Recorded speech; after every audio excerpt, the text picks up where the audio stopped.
बड़ी खबर अहमदाबाद विमान हादसे को लेकर AI-171 का ब्लैक बॉक्स मिला है। ब्लैक बॉक्स छत पर मिला है। ये जिस इमारत पर जहाज गिरा है उस छत पर, उस इमारत की छत पर ये ब्लैक बॉक्स बरामद हुआ है। ब्लैक बॉक्स वो होता है जिसमें पायलट आखिरी वक्त ATC से जो बात करता है वो उसमें रिकॉर्ड होती है। पायलट और उसका सहयोगी कॉकपिट में जो भी बात करते हैं वो ब्लैक बॉक्स में रिकॉर्ड होती है। ब्लैक बॉक्स से काफी हद तक ये पता चलता है कि विमान दुर्घटनाग्रस्त होने के आखिरी पलों में पायलट किस स्थिति में थे और वो क्या बातें कर रहे थे। हमारे संवाददाता अमरीश इस खबर पर साथ जुड़ रहे हैं। अमरीश, ब्लैक बॉक्स आखिरी उम्मीद इस हादसे का और उसके कारणों का पता लगाने के लिए।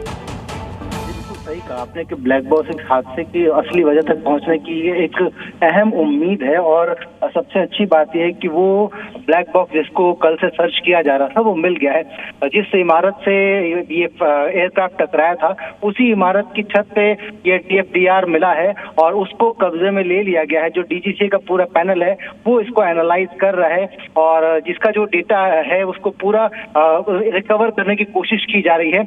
एक बार ये डेटा पूरा रिकवर हो जाएगा तो ये कंक्लूजन निकालना आसान हो जाएगा कि आखिर लास्ट मोमेंट पे किस तरह की सिचुएशन थी कॉकपिट के अंदर, दोनों पायलट्स के बीच में किस तरह की बातचीत हुई, उन्होंने जो कम्युनिकेशन करने की कोशिश की ATC से जो कि शायद नहीं हो पाया वो क्या था।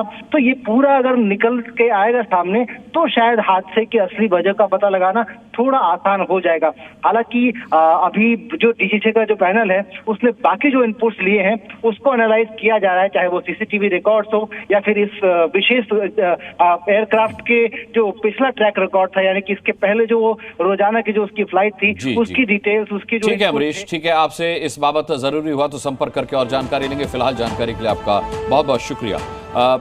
मैं एक बार कृष्ण मित्र जी आपके पास दोबारा आना चाहूंगा क्योंकि ब्लैक बॉक्स मिला है और मैं पब्लिक सेंटिमेंट्स पढ़ रहा था सोशल मीडिया पर, तो कई लोग ऐसा लिख रहे थे कि क्या इंजीनियरिंग ऐसी नहीं की जा सकती इन विमानों की कि ब्लैक बॉक्स की तरह ही विमान बना दिए जाएं, क्योंकि जिस तरीके से हमारी जानकारी में है विमान दुर्घटनाग्रस्त होता है तो सब कुछ तबाह हो जाए, उसका ब्लैक बॉक्स सुरक्षित रहता है, 1000 डिग्री सेंटीग्रेड से ज्यादा तापमान में भी वो सुरक्षित रहता है। तो इस तरीके के पब्लिक सेंटिमेंट थे कि अब हम AI की दुनिया में आ गए हैं तो क्या यह संभव नहीं है कि विमानों को भी उसी आधार पर उसी तरीके से तैयार किया जाए जैसे ब्लैक बॉक्स बनता है? देखिए, मैं हमेशा ये कहता हूं कि today's technology is level of your imagination. आप कहां तक क्या सोच सकते हैं वहां तक आप जा सकते हैं AI वगैरह के साथ जी। आप देखिए, अगर स्पेसक्राफ्ट जो बनते हैं उनकी टॉलरेंस कितनी होती है, लेकिन उनकी भी इम्पैक्ट टॉलरेंस जो होती है ना वो कुछ हद तक पॉसिबल होती है। आज की टेक्नोलॉजी में एविएशन के लिए हमें सबसे ज़्यादा ज़रूरी है weight and power to be generated, इसका संतुलन बनाने के लिए। हम पावर इतनी आज जनरेट नहीं कर सकते कि जितना वज़न लाइक इस 787 का ड्रीमलाइनर का था उतना वो उठा सके।